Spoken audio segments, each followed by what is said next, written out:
हाँ जी। तो let's start with direction,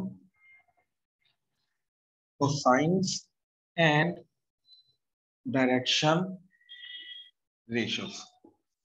इसके पहले, ठीक है, vector, position vector of a point,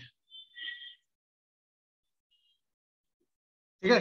इसके पहले हम क्या करेंगे, एक पॉइंट का पोजीशन वेक्टर को डिफाइन करेंगे, ठीक है। तो स्पेस के अंदर this is our X axis, this is Y axis and this is Z axis, ठीक है।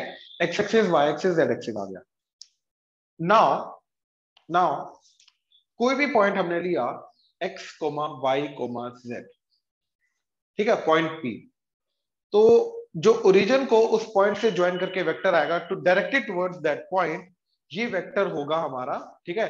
OP vector is the position vector of point P। ये P पॉइंट का पोजीशन वेक्टर होगा, ठीक है। अब ओपी वेक्टर को निकालना कैसे है, ठीक है। तो ओपी वेक्टर क्या आएगा, x i cap, y j cap, z k cap, ठीक है। इसका एक्स वाला पार्ट आई कैप के साथ, वाई वाला पार्ट जे कैप के साथ, जेड वाला पार्ट के कैप के साथ। Now let's talk about this I cap, J cap and K cap. इनके बारे में थोड़ी बात कर लेते हैं, ठीक है। तो ये बेसिकली क्या चीजें हैं, तीनों के ऊपर कैप लगा हुआ है, तो ऑब्वियसली ये क्या हो गया, यूनिट वेक्टर, ठीक है। यूनिट वेक्टर हो गए। अब किसकी डायरेक्शन में, ये एक्स एक्सिस की डायरेक्शन में यूनिट वेक्टर है, ये वाई एक्सिस की डायरेक्शन में यूनिट वेक्टर है, एंड ये जेड एक्सिस की डायरेक्शन में यूनिट वेक्टर है। तो ये एक्स वाई जेड एक्सिस की डायरेक्शन में यूनिट वेक्टर है, ठीक है। Unit vector parallel to x axis, Y axis and z axis. तो ये, अब देखो, ये इस डायरेक्शन में यूनिट वेक्टर जो आएगा उसको आई कैप बोलेंगे, इस डायरेक्शन में यूनिट वेक्टर को जे कैप बोलेंगे, इस डायरेक्शन में यूनिट वेक्टर को के कैप बोलेंगे। तो ये मेरा आई कैप, जे कैप, के कैप आ जाएगा, ठीक है। तो आई कैप, जे कैप, के cap that is parallel unit vector in the direction of x axis, Y axis, Z axis, इनकी हेल्प से, इनको यूज करते हुए हम क्या करते हैं, किसी भी एक पर्टिकुलर वेक्टर को रिप्रेजेंट करते हैं, एक पर्टिकुलर पॉइंट के पोजीशन वेक्टर को या एक पर्टिकुलर वेक्टर को रिप्रेजेंट करते हैं, ठीक है। तो वो क्या आ जाएगा, that is nothing but x y z point का पोजीशन वेक्टर आ जाएगा, ठीक है। That is nothing but x i cap, y j cap, z k cap. That mean मैं एक्स एक्सिस की तरफ एक्स डिस्टेंस गया हूं, वाई एक्सिस की तरफ जेड वाई डिस्टेंस गया हूं, एंड जेड एक्सिस की तरफ जेड डिस्टेंस गया हूं, तो वो मेरा बनाएगा x i cap, y j cap, z k cap, ठीक है। सिमिलरली अगर स्पेस में मेरे पास दो पॉइंट्स हैं, ठीक है, एक पॉइंट है P x1 y1 z1 and एक पॉइंट है Q x2 y2 z2, ठीक है। अब ये इसका पहला वेक्टर बना ओपी वेक्टर एंड ये वेक्टर बना पोजीशन वेक्टर ओक्यू वेक्टर, ठीक है। नाउ ये वाला जो वेक्टर आएगा that is vector joining two points in space.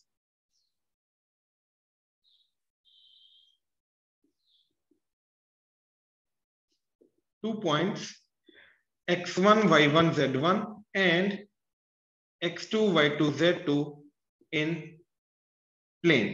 तो प्लेन के अंदर वेक्टर ज्वाइनिंग टू पॉइंट्स क्या होगा, ठीक है। दो पॉइंट्स को ज्वाइन करके जो वेक्टर बनेगा वो वेक्टर क्या बनेगा, that is x2 minus x1, y2 minus y1, z2 minus z1, ठीक है। बेसिकली हेड का वेक्टर माइनस टेल का वेक्टर। तो हेड का वेक्टर क्या है, इसका वेक्टर क्या आएगा, x2 y cap, y2 j cap, z2 k cap. And इसका वेक्टर क्या आएगा, that is x1 i cap, y1 j cap, z1 k cap. तो हेड माइनस टेल, तो जो मेरा पी क्यू वेक्टर होगा दैट इज हेड का position vector minus tail का पोजीशन वेक्टर, ठीक है। हेड का पोजीशन वेक्टर माइनस टेल का पोजीशन वेक्टर। तो हेड का पोजीशन वेक्टर क्या आ रहा है, x2 i cap, y2 j cap, z2 k cap minus x1 i cap, y1 j cap and z1 k cap. तो x2 minus x1 i cap y2 minus y1 j cap and z2 minus z1 k cap. तो ये मेरा दो points को join करके vector बनेगा, ठीक है। और जैसे एग्जांपल वो बोला find vector joining points 1, 0, -1 and 4, 7, -3, ठीक है। P Q and from P to Q। तो P टू Q होना चाहिए, तो ये P पॉइंट है, ये Q पॉइंट है, तो P टू Q वेक्टर होना चाहिए, यानी कि हेड माइनस टेल आएगा। तो बेसिकली Q का पोजीशन वेक्टर, अब इस पॉइंट का पोजीशन वेक्टर क्या आ जाएगा, x का i कैप, y का j कैप, z का k कैप लगा दो, तो 4 i cap plus 7 j cap minus 3 k cap minus i cap 1 i cap that is i cap, 0 j cap that is 0 j cap and साथ में -1 k cap, ठीक है। तो ये आया 4 i cap minus i cap that is 3 i cap, 7 j cap minus 0 j cap that is 7 j cap and minus 3 k cap plus 1 k cap that is -2 k cap. तो this is the PQ vector. तो इस तरीके से हम points को use करके हम vectors को डिफाइन करेंगे, अगर मेरे को पॉइंट्स की exact value x y z की फॉर्म में दे रखी है। तो एक पॉइंट का अगेन पोजीशन वेक्टर, ओरिजिन को उस पॉइंट के साथ ज्वाइन करके directed towards that point, that is the OP vector, position vector of point P। कैसे आएगा, उस वेक्टर के साथ जो भी एक्स वाई जेड के कोएफिशिएंट है उनके साथ आई कैप जे कैप के कैप लगा दो, that's it, we are done, ठीक है। देन दो पॉइंट्स को ज्वाइन करके जो वेक्टर बनेगा वो क्या बनेगा, हेड माइनस टेल, तो इसका पोजीशन वेक्टर, ठीक है, माइनस टेल का पोजीशन वेक्टर, तो हेड का पोजीशन वेक्टर माइनस टेल का पोजीशन वेक्टर, तो आ जाएगा x2 minus x1 I cap, y2 minus y1 j cap, z2 minus z1 k cap. वही इसी चीज की एग्जांपल आई। ऑनलाइन क्लियर हुआ यहां तक, प्लीज कंफर्म करो। Yes sir. ये नोट कर लो, नोट कर लो, शाबाश। देखो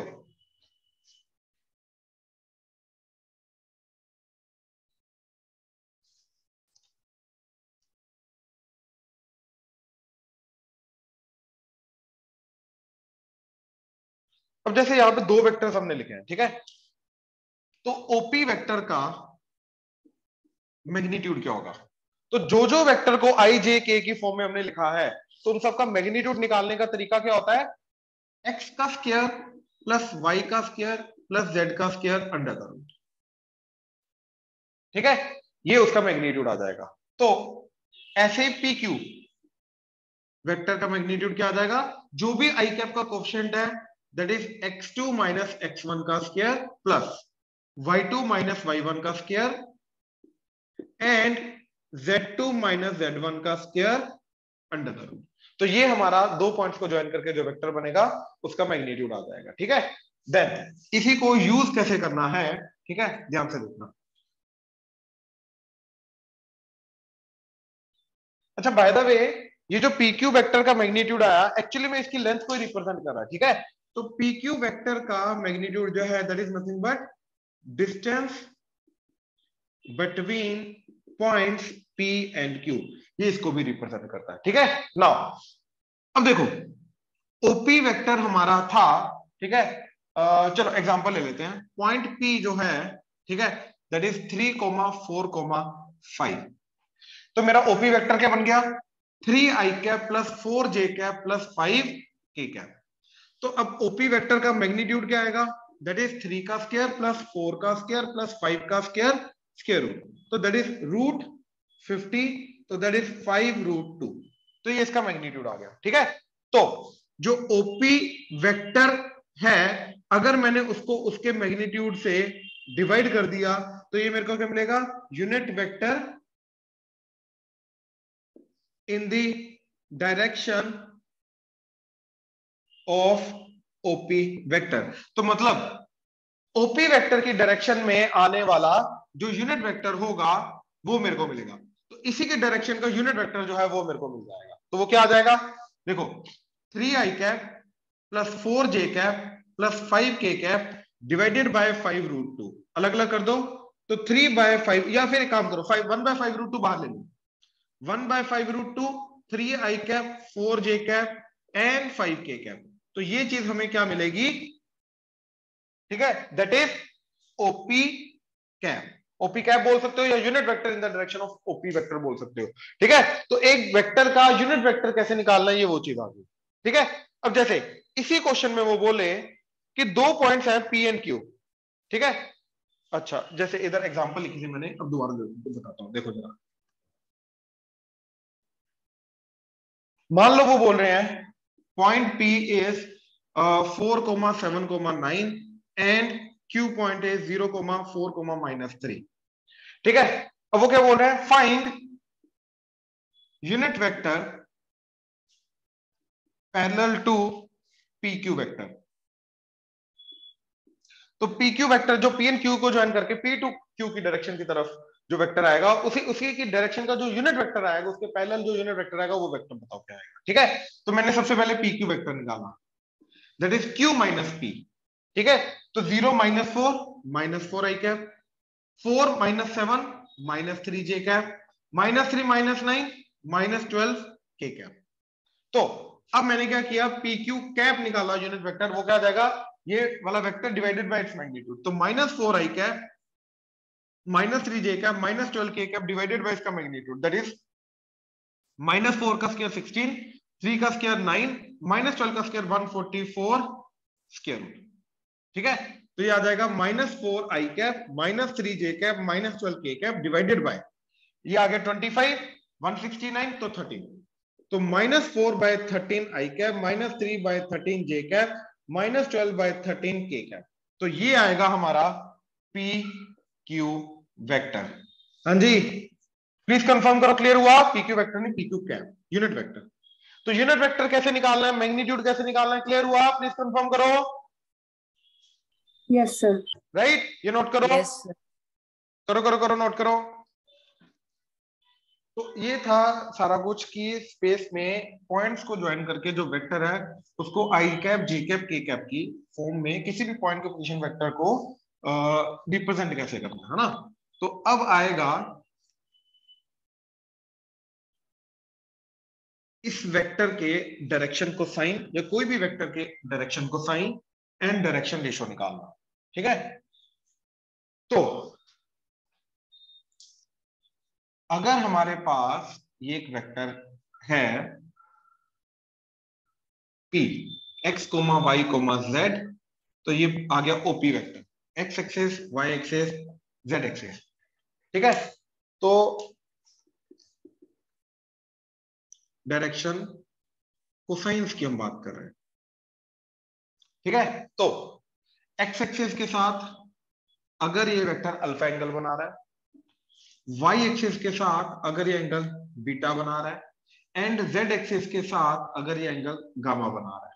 ठीक है, तो क्या बोल रहे हैं हम, let alpha beta gamma are the angles with x y z axis. ठीक है, x axis, y axis, z axis के साथ अगर एंगल बना रहा है alpha beta gamma, then direction cosine क्या होता है, कॉस ऑफ डायरेक्शन के कॉस, डायरेक्शन मतलब एंगल, एंगल के कॉस, तो cos of alpha, cos of beta, cos of gamma. तो ये जो चीज होगी इसको हम बोलते हैं डायरेक्शन कोसाइन। ठीक है, एक वेक्टर के डायरेक्शन कोसाइन को हम क्या बोलते हैं, ठीक है, कि वो वेक्टर जो एक्स एक्सिस के साथ एंगल बना रहा है उसका कोस, जो वाई के साथ बना रहा है उसका कोस, जो जेड के साथ बना रहा है उसका कोस। तो इन चीजों को हम बोलते हैं direction cosine.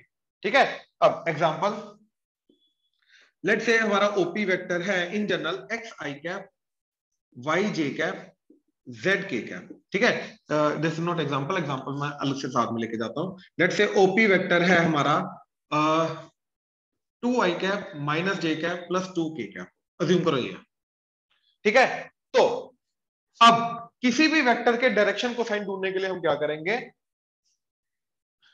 Convert it to its unit vector. तो उस वेक्टर को उसके यूनिट वेक्टर में कन्वर्ट करो। ठीक है, तो यानी कि ओपी कैप बनाओ। ओपी कैप क्या आएगा, ये वाला vector x i cap, y j cap, z k cap divided by its का magnitude, let's say magnitude is r. तो आर क्या है मेरा, that is x square plus Y square plus Z square under root, इस vector का magnitude. तो r से divide कर दिया, तो यूनिट वेक्टर में कन्वर्ट करके ये बन गया x by r i cap plus y by r j cap plus z by r k cap. ठीक है, तो अब जो आई कैप का कोएफिशिएंट होगा, जे कैप का कोएफिशिएंट होगा एंड के कैप का जो कोएफिशिएंट होगा, राइट, यूनिट वेक्टर का जो आई कैप जे कैप के कैप का कोएफिशिएंट होगा, ये हमारा cos alpha, cos beta and cos gamma को रिप्रेजेंट करेगा। तो जो मेरे cos अल्फा आया that is x divided by r, cos beta आया that is y divided by r and जो cos गामा आया वो आया z डिवाइडेड बाय r। तो इन चीजों को हम बोलते हैं डायरेक्शन कोसाइन, एंड इसी चीज को हम ऐसे भी रिप्रेजेंट करते हैं L M एंड N से। तो cos alpha cos beta cos gamma को मैं L M एंड N भी बोल सकता हूं, ये स्टैंडर्ड है। जैसे स्लोप को M से रिप्रेजेंट करते हैं, ऐसे L M N से cos alpha cos beta cos gamma को रिप्रेजेंट करते हैं। ठीक है, अब जैसे ओपी वेक्टर हमें दे रखा है 2 i cap minus j cap plus 2 k cap, तो ओपी वेक्टर का मैग्नीट्यूड क्या आ गया, 2 का स्क्वायर प्लस 1 का स्क्वायर प्लस 2 का स्क्वायर अंडर द रूट, तो ये आ गया 4 plus 1 plus 4 square root that is square root of 9, तो दैट इज 3।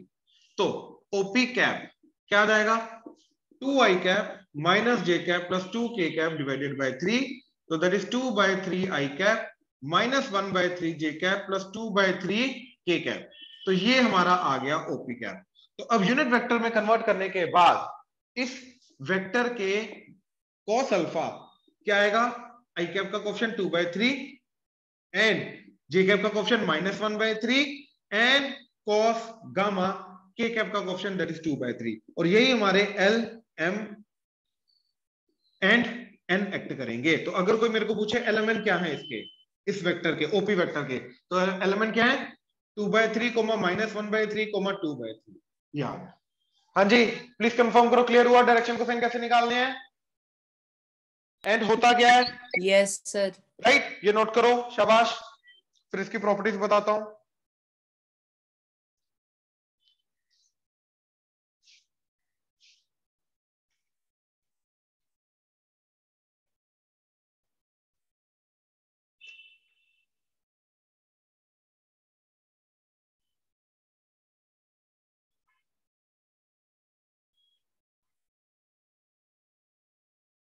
चलो इधर से निकाल चुके हैं।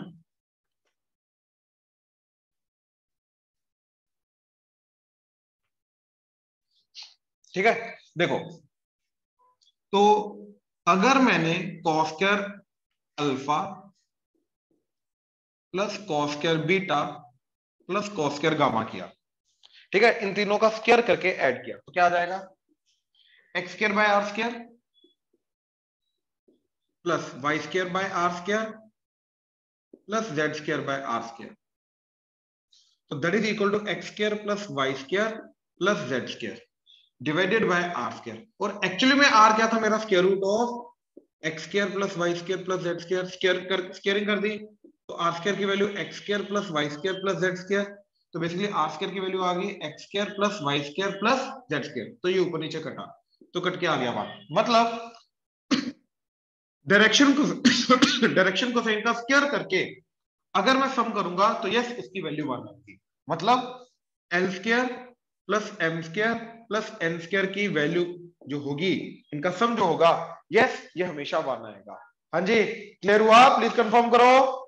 Yes sir. Yes sir. ठीक है ना, राइट राइट।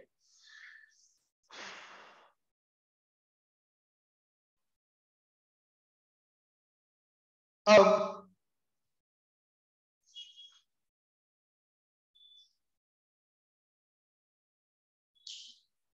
आ रहा है डायरेक्शन रेशियो। ठीक है, ये नोट करो जरा, ये प्रॉपर्टी नोट करो।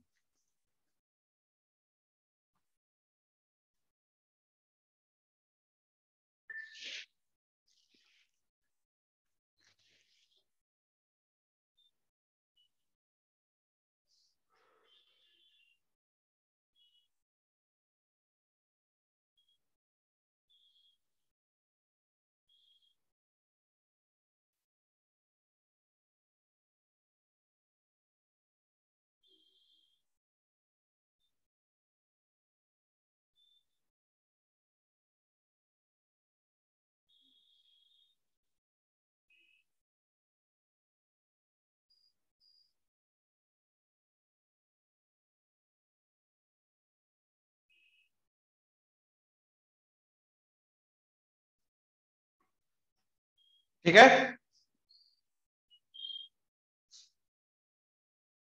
चले आगे। Yes, sir. ठीक है, अच्छा ये प्रॉपर्टी को यूज कैसे करना है कि मान लो मेरे को एक वेक्टर का एक्स एक्सिस के साथ वाई एक्सिस के साथ एंगल दे रखा है, जेड के साथ एंगल निकालना है, पता ही नहीं है। तो ये जो रिलेशन है that is cos square alpha plus cos square beta plus cos square gamma equal to 1, ये मेरे को उसका जेड एक्सिस के साथ एंगल डिफाइन कर देगा। ठीक है, मतलब तीन चीजें हैं ना यहाँ पे, अल्फा बीटा गामा, राइट, बाकी तो कांस्टेंट है। तो अगर इन तीनों में से कोई भी दो वैल्यूज पता है तो तीसरी वाली वैल्यू अपने आप यहां से निकल आएगी। मतलब दो के साथ अगर मेरे को एंगल पता है तो तीसरे के साथ यस इस प्रॉपर्टी के थ्रू मैं उसको दोबारा डिफाइन कर सकता हूं। तो जैसे मान लो वो बोल रहा है कि एक्स एक्सिस के साथ एंगल है 60 डिग्री, वाई एक्सिस के साथ एंगल है 90 डिग्री, वो बोल रहा है फाइंड जेड एक्सिस के साथ एंगल क्या होगा, राइट। तो मैं क्या बोलूंगा, this is alpha, this is beta, and ये जो गामा है वो हमें निकालना है। तो कॉस स्क्वायर अल्फा, तो cos square 60 plus cos square 90 plus cos square gamma, that is 1। तो cos 60 is 1/2 का square 1/4, cos 90 is 0, and this is cos square gamma, that is 1. तो cos square gamma is 1 minus 1/4, तो that is 3/4. तो cos gamma is plus minus 3/2. ठीक है, तो that means plus minus pi/6. तो जो x z एक्सिस के साथ एंगल बनाएगा या तो वो प्लस pi/6 बनाएगा या तो माइनस pi/6 बनाएगा। हाँ जी, क्लियर हुआ? ठीक Yes. है, ये एक एग्जांपल नोट करो, शाबाश।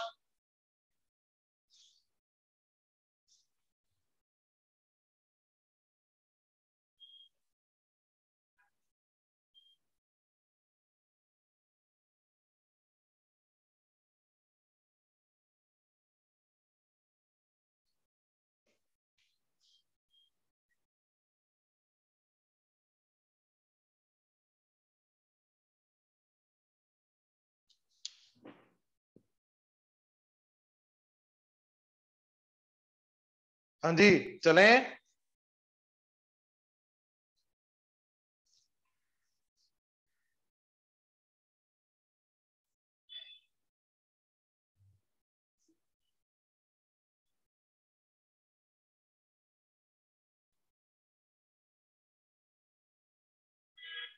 जो डायरेक्शन रेशियो होता है ना, बेसिकली ये एक ऐसी क्वांटिटी होती है, ये ऐसी चीज होती है जो डायरेक्शन कोसाइन का निकाला जाता है। ठीक है, एक डायरेक्शन का निकाला जाता है। ठीक है, अब ये भी उसी डायरेक्शन को डिफाइन करने के काम आता है, बट बेसिकली इसकी जो लेंथ होती है, जैसे वो यूनिट वेक्टर में कन्वर्ट करके आता है, यानी कि डायरेक्शन कोसाइन जो होगा वो एक यूनिट वेक्टर बनाएगा। बट ये जो चीज है ये जरूरी नहीं यूनिट वेक्टर बनाए, ये किसी भी लेंथ का हो सकता है। तो कहने का मतलब ये है कि अगर मैंने डायरेक्शन कोसाइन को लैम्डा टाइम्स कर दिया तो वो मेरा डायरेक्शन रेशियो देगा। ठीक है, डायरेक्शन कोसाइन को अगर मैंने लैम्डा टाइम्स कर दिया तो वो मेरे को डायरेक्शन रेशियो देगा। अब इसका मतलब क्या है? ठीक है, एल एम एंड एन को अगर मैंने लैम्डा टाइम्स कर दिया, लैम्डा एल लैम्डा एम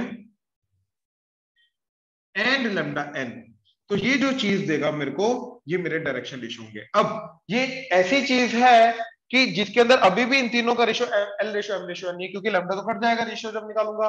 तो मतलब मैंने किया क्या, इसके थ्रू जो यूनिट वेक्टर बना उस यूनिट वेक्टर को लैम्डा टाइम्स कर दिया। मतलब अगर ये डायरेक्शन जो है ये ओपी वेक्टर की डायरेक्शन है, राइट, ये ओपी वेक्टर की डायरेक्शन है, तो अगर मेरे को इसका यूनिट डायरेक्शन कोसाइन लेना था तो मेरे को पहले इसका यूनिट वेक्टर डिफाइन करना पड़ा। तो ये यूनिट वेक्टर के जो कंपोनेंट्स है वो क्या डिफाइन करेंगे, डायरेक्शन कोसाइन।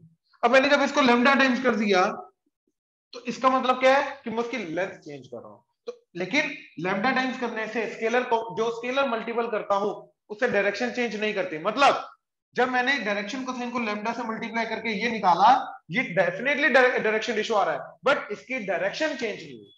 तो इसलिए डायरेक्शन रेशियो और डायरेक्शन कोसाइन ये सेम डायरेक्शन को रिप्रेजेंट करते हैं, but direction ratio is not necessarily unit vector, ये कोई भी वेक्टर हो सकता है। तो जैसे एग्जांपल वही वाला ले लो, 2i cap minus j cap plus 2k cap, ये लेट से ए वेक्टर। अब मैंने ए कैप निकाला वो क्या आ गया, इसका मैग्नीट्यूड से डिवाइड कर दिया, तो ए वेक्टर का मैग्नीट्यूड क्या आ गया, 2 का स्क्वायर प्लस -1 का स्क्वायर प्लस 2 का स्क्वायर अंडर द रूट, तो वो आ गया 3 ए वेक्टर का मैग्नीट्यूड। तो ए कैप क्या आ जाएगा, इसको 3 से डिवाइड करके, तो ये आ जाएगा 2/3 आई कैप -1/3 जे कैप प्लस 2/3 के कैप, राइट। तो इसके डायरेक्शन कोसाइंस क्या हो जाएंगे, दैट इज 2/3 -1/3 2/3, राइट।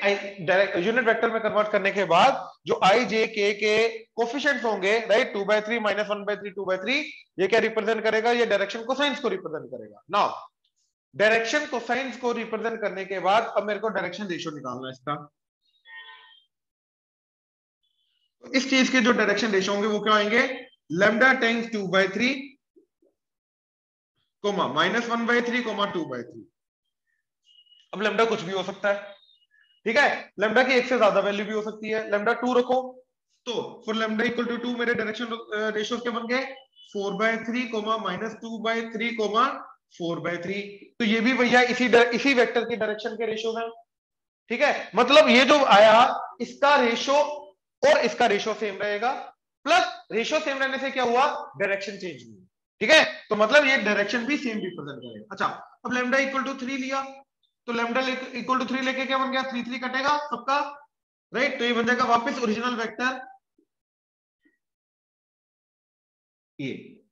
तो अगर ये वापस ये वाला वेक्टर बन गया, मतलब जो कंपोनेंट्स एक वेक्टर के होते हैं वो खुद क्या रिप्रेजेंट करते हैं, डायरेक्शन रेशियो। तो इसका कहने का मतलब ये आया कि components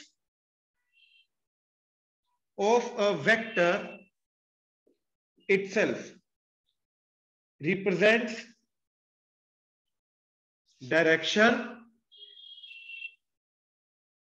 ratios, one of the direction ratios, one of the direction ratios। हाँ जी, ऑनलाइन क्लियर हुआ, राइट। ये नोट करो, देखो